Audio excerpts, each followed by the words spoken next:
The pitch clock, look, I do like that it shortens the games. I like that I can't go to the fridge and make an entire sandwich in between pitches. It is cool that I have to sit down and I got to wait for a commercial break, point blank, right? Kind of like the NFL. Yeah. Right? The NFL is the same way. I sit down and I give my undivided attention, and I do like that. Now, granted, baseball's during the week, so I don't necessarily have the time like I do on a Sunday to just set aside an entire Sunday. So that's a little bit different, but I do like that it's a little bit higher pay. You have to take your eyes off the screen less, which is what baseball wants. So that's good. Here's my concern. There's two main concerns. One for actual play, like the actual play itself, and that's in the playoffs. I don't think it's applicable in the playoffs. I want there to be that cat and mouse in the playoffs. I want guys to have to think for 74 seconds about the next pitch. Like, I want you to be able to pick off 4 times in a row in the playoffs, because at some point, you can't mess with the outcome of playoff games, right? Like, I'm sorry, if somebody gets walked or gets struck out on an automatic ball or strike in the World Series, I'm losing my mind. Yeah. Like that's ridiculous. That's not what the rule's for. Kind of like, and people are like, well, you can't change the rules just for playoffs or just for regular season. You 100% can. Every sport does it. You think, oh yeah, I forgot. Shootouts in hockey are totally natural. But they change it for playoffs, so it's just more overtime in playoffs because that's natural hockey. You should let natural hockey decide playoff games, right? Yeah. Same idea for baseball. Look at the NFL. They changed the overtime rule, not for playoffs, right? Or I'm sorry, the overtime rule in the regular season is let's get it over with as quick as possible. We can't have guys playing an extra quarter and a half and then turning around and playing again next week, right? But in the playoffs, doesn't matter. We got to decide a winner the most fair and square way possible. 100%. I think it's the same way for the MLB. You have to not have the pitch clock, or at least increase the time on it for the playoffs. My second concern, and people that have even been in the weight room for more than a month, right? What happens when you go hit a heavy triple? Well, I don't know. You're not touching that bar for another 3.5, 4 minutes. You're going to go do maybe a little accessory work, maybe a little stability work, mostly rest, probably check your phone. Yeah. Right, because that's what you do. You rest in between a really taxing set. Do you think that there might be a reason that guys that throw 98 miles an hour with the most unnatural motion that you could ever do for your arm in the history of biomechanics ever, do you think that maybe the 30-second rest is probably a good thing for their health?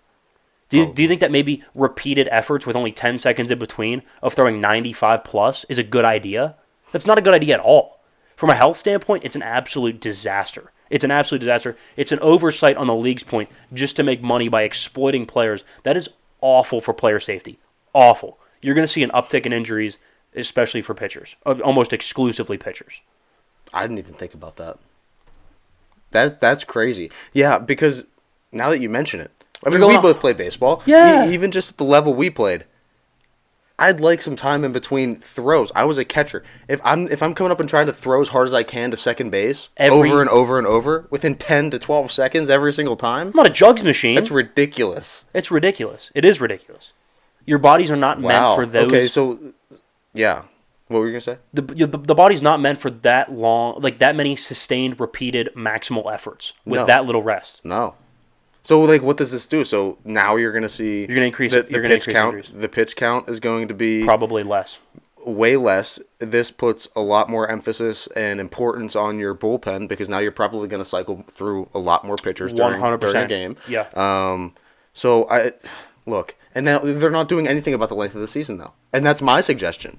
Cut it to 100 games. Here's my thing. At most, it should be 100 games. The pitch clock, what they're trying to do with the pitch clock is make each pitch more valuable. But the way that you make each pitch more valuable is you make the season shorter. To make each game. Right. Because if you shorten the season, that makes each game more valuable, which makes each inning more valuable, which makes each pitch more valuable. Or maybe it breaks down to out then pitch, but whatever. I got you, though. There are other measures you can take. You can still go ahead and lose 10, 15, 20 games straight. Doesn't matter. Doesn't matter. Nah. 180 game season. If you shorten it to 100 games, you go on a 10-game losing streak. That's 10% of your season. You can't do that and make the playoffs. Couldn't agree more. I couldn't agree more. I think you could make an argument to cut it in half, which would be, 81 games? There's a 162-game season. You can make the argument that cutting it in half, 81 games. Yeah. Make it a round number, we'll go 82. I would not be opposed at all. And all the seam heads, well, what about the records this and the records that? Screw your records. Like, I don't care. Does anybody put a lot of weight on Babe Ruth records anyway? No. Hey, every now and then you get a black and white photo of the Babe eating a hot dog in between innings. Cool. That's great. That's great. But in reality, does anybody like this used to happen a little bit? From what I've seen, this footage from 70s, 80s, where people actually arguing that Babe Ruth's the best power hitter. But I mean, nobody goes to the round table and goes, no, I'm submitting my bid. Babe Ruth's the best power hitter ever. That those days are gone. No, yeah, it's 100%. Hank Aaron, Griffey, McGuire, Sosa. Now you're Bonds, getting into Mike Trout, dudes like that. Judge, if he keeps his pace up, right? Pujols, Miggy, right? Those are the names. Nobody's the Bambino is better than all of them. Against firefighters, come on. You see, firefighters, carpet installers, and all the second jobs that they used to have back then to be able to play. You see the video of his sweet workout routine too. I don't even want to know. There's a video out there. 3 push-ups and a couple rows or something? It's crazy. He's doing sit-ups and his trainer's punching him in the chest when he gets to the top and he's going down. And the one, literally his trainer is on top of an exercise ball, just bouncing on his stomach and chest while he's laying on his back. And they were like, it was that 50s, the monotone 50s voice from an announcer. This is core training as done by Babe Ruth and the Yankees trainer. Yeah, you're you are looking at the pinnacle of athletic.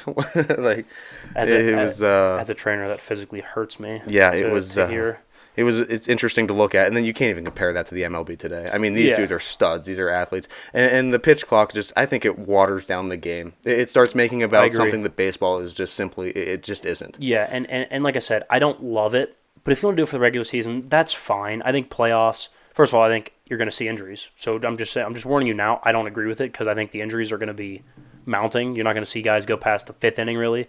And I'm going to be honest, I'd rather watch DeGrom go 8 strong than watch the 4th guy from the bullpen get tatted in an 11-10 game. That's just not. I know that's what I guess the casual fan wants. That's fine, but that's not the game itself. I don't know. I think football's done a good job of promoting offense, but it's still the same game. Yeah, it hasn't really changed all that much. I know it's more offensive. You can't hit people as hard. That's fine, but it's still the same game. Yeah, it's starting to become a different game. But I do like the no shift. That's cool. Yeah, it's pretty cool. That's cool. I like the no shift. I've always been a guy that's more for the shift though. You've been more for the shift? Look, you're an MLB hitter. You learn directional hitting from the time that you're 12 years old playing baseball. If you have a problem pulling the ball, you should know how to sit back, kind of sit on it, and push it the other way every now and then and hit against it. But that's just my opinion. I would tend to agree. I think what they're trying to do is increase base traffic, increase the speed of the game, and I think a good way to do it is no shift. I think the bad way to do it is the pitch clock. So I don't know. Maybe that's a discussion we have next week. Yeah. Yeah. Maybe debate a little shift action. Yeah. All right.